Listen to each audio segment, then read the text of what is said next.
What's going on, guys? Welcome back to another episode of Clean Cut Conversation. I got my guy here. I'm gonna let him just explain who he is. Tell him who you are.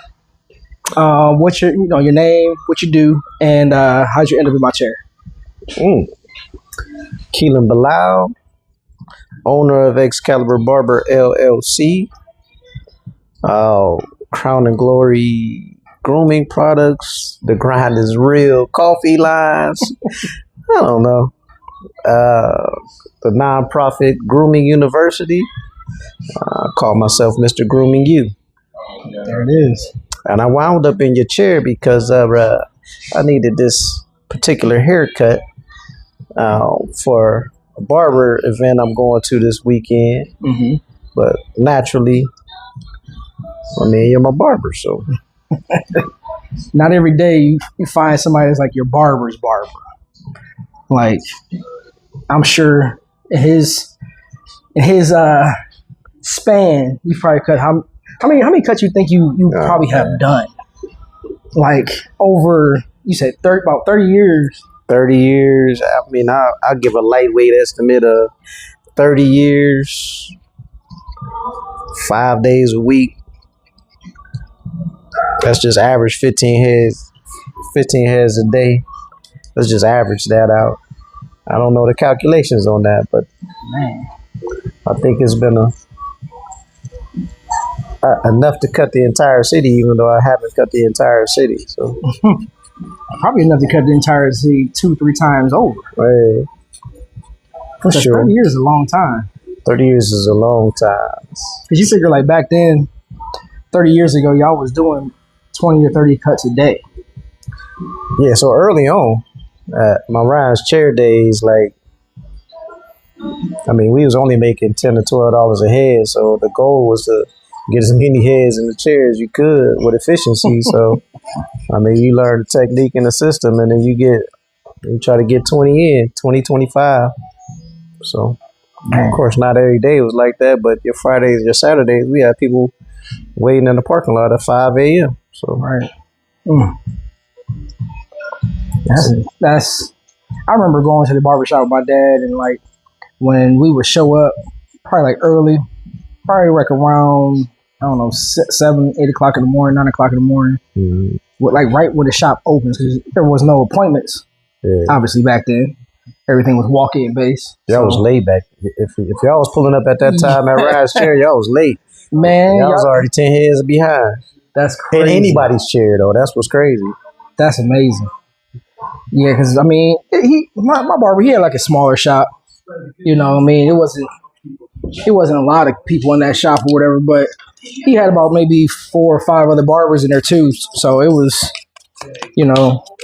we tried to get there as early as possible, obviously, but I don't know. I can't remember what time we actually opened up or they opened up. Yeah, that's always the key. Get there early. Try to get your day over 6. With. You can really just shape it. Like it's probably at the length I need. Okay. But just a nice rounded shape to it. You know what I mean? Gotcha. 6 is the normal, but we almost right there. I cut it down last week. So freehand sounds good. But yeah, no, I just remember going and sitting forever. Number one, it was like if you wasn't first in the parking lot, you just had to wait for a while. It was amazing though, just to watch. I used to love going to the barbershop, love the smell of the barbershop, love the laughter and the cats playing around all the time. It was just fun. It was just fun. I remember those days, man. We used to try to figure out how to navigate the system of people showing up that early, like to stop from the arguments and the fighting and stuff, because it was a blessing to be that in demand, but at the same time, it was hard because you just didn't know how to accommodate everybody. Well, the fortunate thing is Ryan had his brother was basically the receptionist, so he would help. But at the same time, you got people showing up at 5, 4 o'clock, because either they was getting there early or just getting off work, so they would just come sit in the parking lot, go to sleep. Right. But then sometimes they'll go to sleep and not be the first one to sign the list and be ticked off. You know what I mean? They in the parking lot knocked out. Oh man, so they miss it. But so we try to do all kind of stuff like putting the list outside. Then they'll try to sign it overnight, so we had to get there early to put it out at a certain time. Man, it used to be funny. Those were good days, though, man. It's good to try to figure out systems like that to be able to accommodate your clientele. It wasn't really about us. It was about making sure they was taken care of. So let's talk about what was Kelan like before barber? Like what did you like? What was your first job? yeah. Oh. So before barbering, if you want to call it a job, I would have to go back to. So my parents owned a restaurant when I was young, early 80s, all the way until about 89, 90. So I was in a restaurant, man, deboning chicken, cutting stuff up. You know, I was basically sous chef for them at an early age. So like, that's how you know how to cook. Yeah, exactly. It was an early lifestyle. He's a chef, by the way. That was my earliest plans was to be chef or restaurant owner, just because of what my parents were doing back then. Like, right, and they kind of were so in tune with the city back then, man. They're to this day, when people hear my last name, they always go back to, are you Tara's? They call her Tara or Tara. Mm-hmm. Are you Tara's boy or Fahim's boy? And I'm like, yeah. So those who, they just always go back to, man, I remember when your mom used to own Grassroots and had these sandwiches. They always bring up the sandwiches. And so it was, that's what I thought I was going to do, man. They love people love them. And it was like one of those gravitating forces where that was going to be what I was going to do. So like I said, that was early on. What was the transition though? How did you pick up? How did you pick up barbering? Yeah. So, I used to get a haircut by my dude in the neighborhood. His name was Rodney Robbins. Shout out to my man Rodney Robbins, because if it wasn't for him, I probably wouldn't be cutting hair today. Wow. And it's a two-way thing. Like, this cat was so talented back then with just the wall clipper, like the department store brand of Walmart, like not the professional. The one with the colors on it. Yeah, the one with the colors, man. This cat was so talented back then. It was crazy. So I used to just watch, and this is like 8th and 9th grade. You know, he was 7-day Adventist. So even though we was out of school, Saturdays he couldn't cut. So that Sunday used to be crazy on the porch. Watching him, and then just the smoothest fades. I used to rock the shark fin back then. Now you dating yourself a little bit. I'm dating myself. And then he used to always do these sweet designs, so you could put anything in your head. I had the Georgetown Bulldog. I had this lowrider truck in my head. Wow. I was basically his billboard, but at the time it was so busy, and then even at that time, I couldn't always afford a cut. Right. Even at $3. So $3, right? I couldn't afford it. So what happened was I ended up, one of my parents' friends, he used to cut. So he'd come over occasionally and cut my hair. And I would settle for that. But then he left me a pair of clippers. So I started cutting. I attempted to cut my own. And also my sister's boyfriend at the time, Raymond Allen, he used to cut hair too. And so, man, one day, I'm like, I'm gonna just go ahead and cut my own hair. We all got those stories. Oh, man. So I've tied this belt around my head, trying to make the outline before the fade. The belt? Oh, the belt. Yeah, it was like, make this outline perfect. I wasn't worried about the fade at first. I was just trying to get the outline, the framework right. Oh, man. Man, that mug slipped off as I was going up. Oh, no. Oh, man. And it just so happened, man, this cat, my sister's boyfriend knocked on the door, and I came downstairs. he like, what the heck are you doing? I was like, hey man, I'm trying to cut my own hair. So he saved my life on that one. And then he taught me a couple techniques. So from then I still, continue to try to cut my hair. The frustration grew in when I couldn't afford it, and then every school picture, man, was terrible. Like I've never had a haircut. Like, so I was like, yeah, I'm gonna solve this problem myself. I look at some of my school pictures. Like I remember I used to have a barber, and he'd be like, you want a part? I'm like, yeah. He's like, how about a lightning bolt? I'm like, yeah. I look back on them pictures. I don't know how far he was in his career back then, but I said, oh man, that lightning bolt started like right here, and it started like I can't even explain it. I had to show the picture later on, maybe, but it it just was not good ever.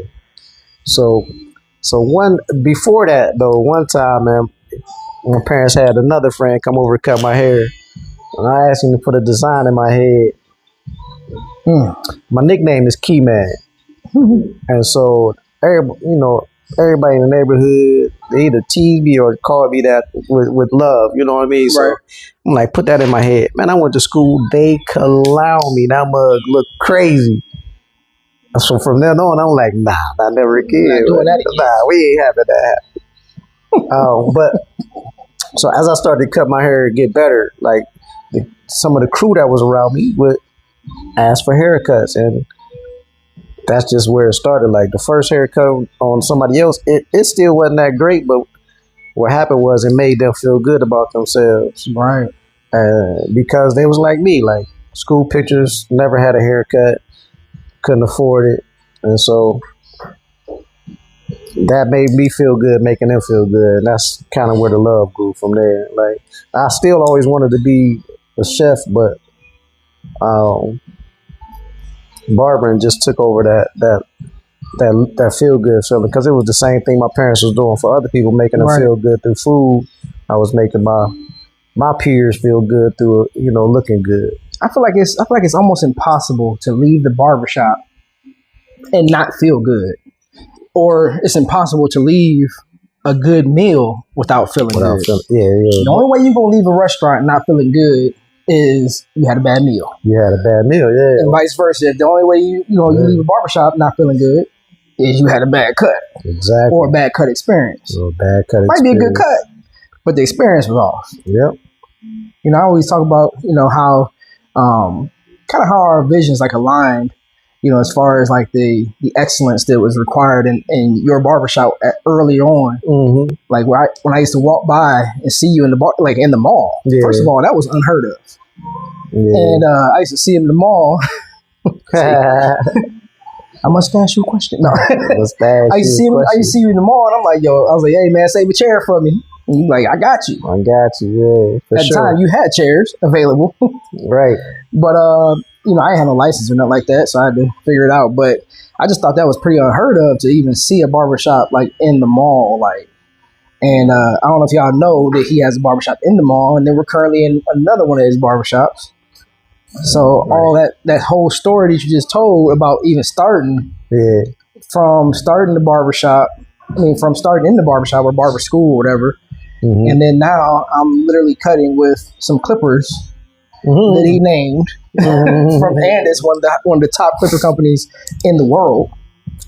So that's, I'm proud of that right there too. Like that might be. This is on purpose, by the way. I was like, I'm about to cut with his clippers, of course, even though I still cut with the clippers all day. That might be one of my favorite things that I've done in my career. To be able to so it wasn't the fact that I just had conversations with Andis or nothing like that. I do got a lot of people that work for Andis that I consider good friends. Right. But this happened to be one of those things where they had a competition. It wasn't just accepted by Andis, it was accepted by the entire nation of barbers that was casting votes and submitting names and stuff like that. So they actually voted on that. So that's one of my favorite things. Like, it wasn't just because I had friends somewhere, but because it was actually voted on by a worldwide barbers. So No, that was super dope. I remember when even before, like you had, said, "Hey, there's some voting going on. I would love for y'all to go vote." On the names of the Clippers. And I don't even think you told us what name was yours at first, right? Until after the fact. So we actually just voted just to be voting. Yeah. Like, oh yeah, that name sounds dope. And these are called the Phenoms, by the way. And it's Phenom. Phenom. I mean, this is probably one of my favorites. Of course, it's kind of in competition with the JRL still, but one of my favorites. Number one, because he used the purple guard system, like the Andis purple guard system, which is only like 3 or 4 guards, 5 guards.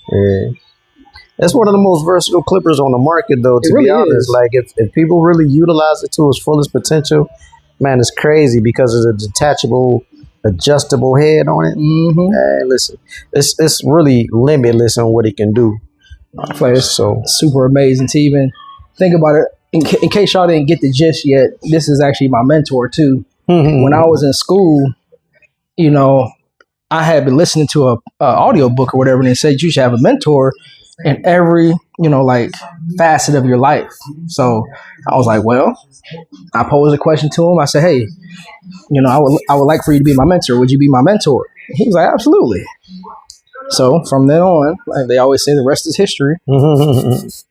So yeah, from then on, he's just been pouring. He lets me mess up. I remember a specific story. He lets me mess up sometimes, and I was super excited. Everything I had in barber school was gold. So I remember, I got these gold combs, and I was super excited about them. And he acted like he was excited for me too. He was like, "Oh yeah, those are nice. That was pretty." He knew exactly what was getting ready to happen to these doggone gold combs. I don't know if y'all remember gold metallic. Yeah, what was that movie? I don't even remember. I think it was Superbad when they had that gold slick vodka. So that's what happened to the gold combs when I put it in my jar. It wasn't nothing but gold flakes in that daggone jar afterwards. And I was like, wow. I pulled them combs out. I was excited about them, and they just died immediately. And he knew. He acted all excited for me. He was like, oh yeah, that was dope. But the gold, exactly what's going to happen to him. Yeah, the gold ain't to bust the bubble, because I had to be there before too. Like, it wasn't gold, but it was metallic, and I thought that was a unique thing that barbers could do. But then they don't last. And they get hot. Like you running metal on metal, or you running a blow dryer metal. You're gonna end up burning the forehead of your clients. Yep, so conducting that heat on. Yeah, you conducting heat the whole time, and it's not forgiving like some of these plastic combs or the vinyl combs are. So, but just add to your arsenal. Yeah, it looks good. But it looks good on camera. Yeah, it's pretty. Like I still got my gold brushes though. Yeah, a lot of stuff is like that though. That life presents those type of things that are pretty to you, but not actually practical. So, and see, that was like a mentoring moment. Like that's like a small thing that he kind of like let me fail on. But like, there's certain things like I equate with like mentors that I can ask you certain things and you'll tell me like, yeah, I don't think that's a good idea, or yeah, go ahead and try it. Right. Maybe you've never tried it before. So you're like, yeah, go ahead and try it. See what happens. Let me know. But, I always tell my kids, like, I'm not going to let you fail, while I'm alive. And I feel like that's the responsibility of a mentor, is that they won't let you fail, but they will let you bump your head. Yeah, I'm definitely going to let you bump your head. And what you got to, as a mentor, you got to realize that, just as in food, just to take food, for example, like everybody's palate ain't your preference, you know what I mean? So you got to be able to, what you taste, somebody else might not like, but you can guide them to say, all right, this is what was here. Like you give a list of what it felt on your taste buds, you know what I mean? To let them know, like maybe you might not taste this, but it's, this is what I got out of it. Right. And so your experience might be different from mine. So you got to at least let them have the experience, unless it's just something that's all the way off kilter. Like let them have that experience to grow for themselves. Like, yeah, that wasn't for me either. But but the idea is, as a mentor, you've been through those things that your mentee needs to hear about.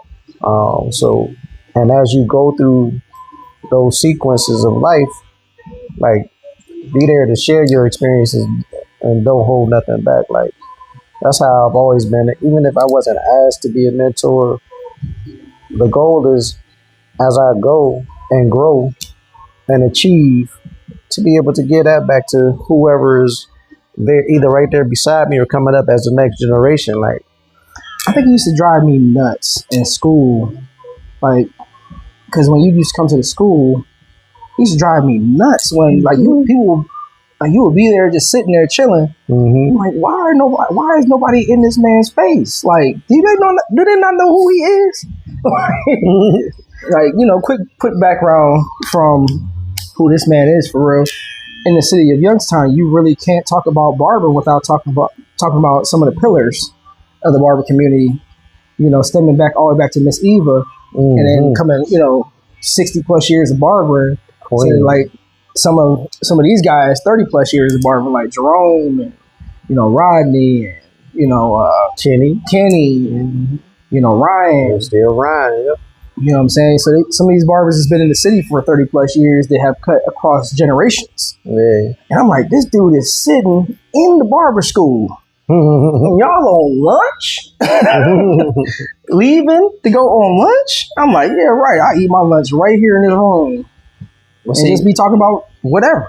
It's the same experience though. Like, so even when I was in barber school, man, we had an instructor that was cold cutting and designs, like, but it's all in what you passionate about though. So if you really hungry about succeeding in this industry, and sometimes the love grows later, right? But while you in it, like, especially the young ones that got into it just because of what they seen on Instagram or something like that, they don't know me because I don't post a lot. You know what I mean? And that's intentional because I post for what I love and really my lifestyle. Like wasn't trying to build extra clientele because it's about building for y'all, right? But at the same time, like if I'm not posting, they don't know who I am because they follow what the trend is. Yeah, they follow the trendy, the influencer type barbers. Yeah, and I ain't the trendy guy. Like I like systematic stability and efficiency. So all of that is like that don't have nothing to do with trends. Like I can learn all of that stuff, but trends fade. I swear I be trying to be an influencer so bad. But listen, I fall off the wagon so many times. Like I just can't. I'm starting to get back to my videos. I used to post videos all the time, like about my cuts and stuff like that. But now it's like, here and there, I grab a video. And I, like you, I have a mentor, multiple mentors. But Kenny Duncan from Andis is one of my mentors, man. Every time I go see a show, I definitely pay close attention to him on stage, in the class, or if we just sitting down having, conversation over food. But at the same time, the way he speaks, like they had a conversation on stage with three of their educators, and they happened to win, educators of the year, educator of the decade. That's insane. You know what I mean? Three of them won these awards, and what was stated was like they not out to be influencers. They just educating. They're out to be edugators. That hit me because like you can be influential in the things that you do without having that title of influencer. Right. Because for me, on an educational platform, man, them cats is hard to beat. They're hard to beat because they're well versed in everything they do. Like not only just adding stuff, but the entire industry. So that helps a lot. Not to take away from all the, I got guys on each one of the platforms, each one of the companies, but at the same time, when you watch how Andis just comes together, like it ain't about just being an influence, it's about what they know they have and being well versed exactly in that and what their techniques are. So I love that.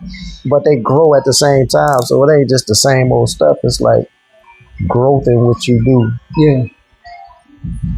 No, that's dope. I mean, like, even like you talk about guys like Kenny Duncan and the other guys who are up there like Success Addict, and, like that cat, man. Yeah, my guy Danny, man. Danny is incredible. Like those guys are just meeting those guys. Like I don't even think it's so funny. I've been trying to get the other barbers to go to these shows with us. All right, man, take it easy. Take it easy, man. I try to get the other barbers to go to these shows with us, and I'm like, you got to understand, like when Kelan walks around and knows all of these barbers, like knows all these people that are influential type people, you know what I'm saying, like influencers and stuff like that, not even trying to be influencers, but they're in the barber industry, they're famous, you know what I'm saying, like not even trying, and like I'm like, you just gotta get in the faces of some of these people, like you know what I'm saying, like what was dude's name,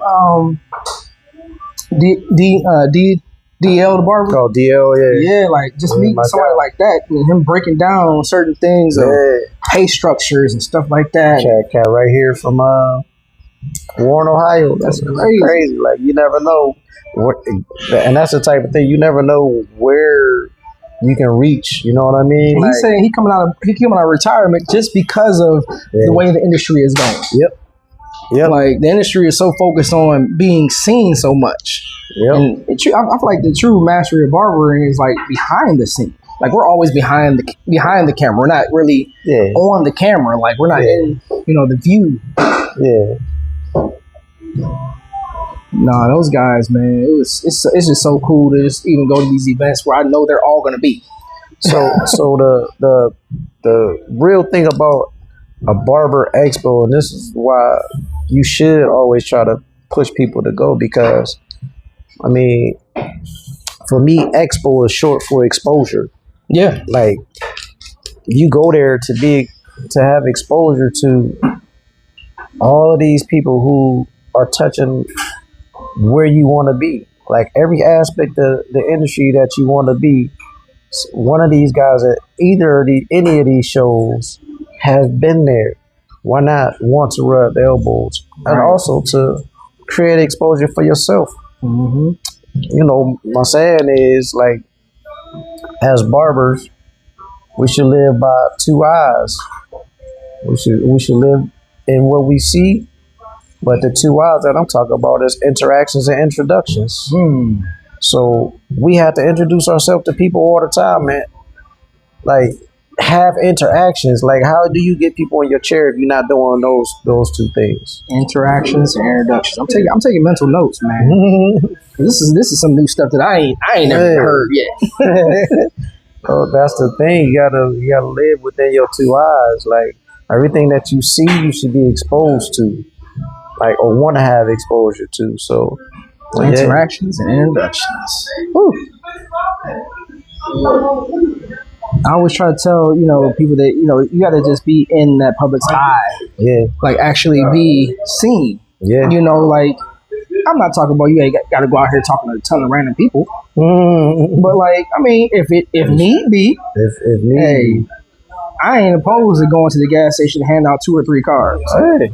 Find some cats that need some haircuts, or some moms is there with their son or something like that, and you see they son need a haircut. Interactions and introductions. Make your own introduction sometimes. Here's the thing: 30 years in the industry, yes, I've cut a lot of people, I've cut a lot of kids, but it don't matter how many of these graduations I go to. It's always so many kids that I've never seen. Exactly. Like, and I'm like, we need to be able to talk to these kids. Like, yeah, they might have barbers, but there's a lot of them that don't. Like, so if you put yourself in front of these folks, in front of these parents, like, you have the best ability to get to have them in your chair. Like, but you got to put yourself in front of them. Exactly. Even if you're not gonna talk, like if you're not the just most talkative person. Man, I bet if you wear something that states that you're a barber, it makes it easier. Yeah. So anytime you see me, you may see me in Excalibur apparel. Something. Because it just make, like, if somebody sees it, like, they know the logo, or they want to figure out what the logo is. Like, what is that? Boom. Conversation started Mm-hmm. automatically. This is what I do. This is who I am. How you doing? My name is Kelan Bilal. It's just that simple. Like for me, I have my, I have my barber jackets. I have different ones. Mm-hmm. They have my logo on the back, Mm-hmm. and people know me obviously because of Excalibur as well. Mm-hmm. And I just feel like Excalibur is my umbrella to even build my brand as a barber, and just be in the industry. So that when people see me, they still see Excalibur. They still see where I am. Absolutely. And it's always good, refreshing to know that like people can see the relationship behind the relationship. Like people know me because of you, and maybe even vice versa sometimes nowadays. Yeah. Like, oh, they ain't that. And here's the thing: there's nothing wrong with that. Let's just picture this. I'm a Steelers fan. You're an Eagles fan, and this is just sports references. Mm-hmm. Everybody knows both of those two franchises, right? Everybody knows they're in the NFL, right? But there's another umbrella company that helps them, that makes them even more viable to who that is, and that's whatever is either Nike or whoever that sports company is that provides shoes or whatever, right? But they're quiet.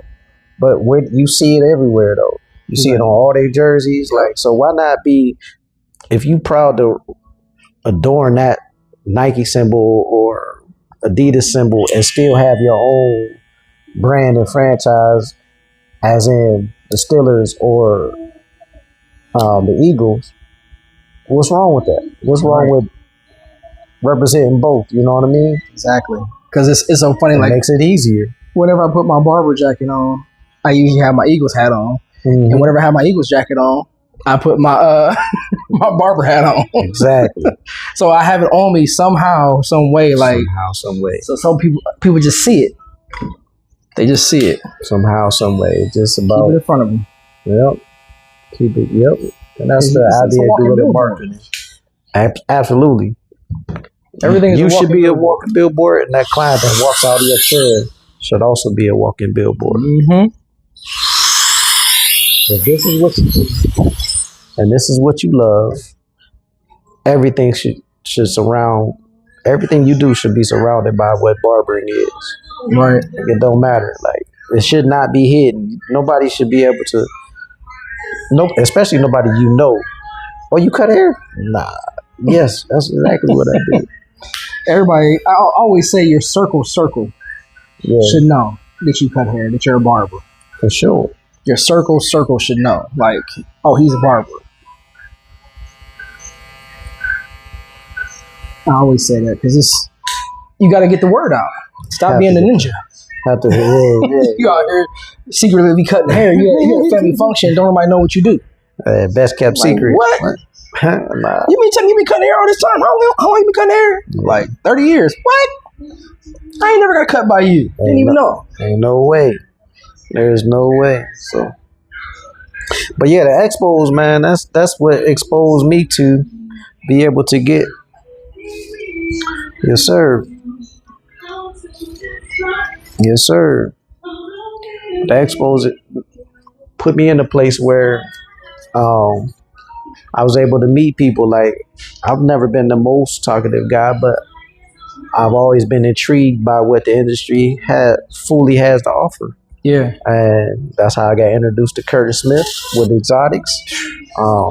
Great guy too. Another great amazing guy. Amazing guy. Treated me like family from the rip. Man. But had I not gone to the shows, I would have probably never been introduced to him. Right. And so another mentor of mine. Great guy. Great exposure. Great mentor. Yep. No, that's great dope. mentor. So you got to be able to get yourself out there. That's the best thing as a barber that you can do. Present yourself well and get exposure everywhere you go. Yeah, I feel like every time I talk to somebody, they be like, "Why you got such a clientele?" This, that, and that. I'm like, listen, because what I did was I talked about it all the time. Like my social media was always filled with something barbering. It was always something that had to do with barbering, especially when I was in school. That's all I posted. Yeah, you've never been shy about that since the moment I met you. Spinning this chair every time. The moment I met you, you've never been shy about wanting to be a barber, wanting to be the best barber you can be. That's it, man. Just, the best I can do is the best I can do. The best I can do is enough. Because if I feel like that's my best, then that's my best. And I don't really let people out the chair unless it's my best. So that's the key. That's the key. So I got one more question. I might walk somebody down. See there? Oh, hold on, come back. Brother, let me see that. Go like this. Go like this. real quick. Put your head down real quick. Yeah, all right. Come on back. Yep. So one more question. Yep. And so if you had to tell your 18-year-old self one thing, what would that thing be? My 18-year-old self? Your 18-year-old self. The Gumby or Shark's Fin wearing, design rocking, Kelan, Key Man. Exactly, Key Man. Your resilience is worth it. Keep being strong. Keep ignoring thoughts of fear. Just continue on that path. You're gonna stumble. You're gonna bump your head, but keep that resiliency you got. Like, absolutely, that's it. Keep the resilience. Yeah. The resilience is worth it. All right, guys. I thank y'all for tuning in to Clean Cut Conversation. This is Kelan Bilal, master barber extraordinary, serial entrepreneur, my mentor. Man, I appreciate you guys tuning in. Make sure you like, subscribe, and follow page on YouTube. And until next time, stay sharp.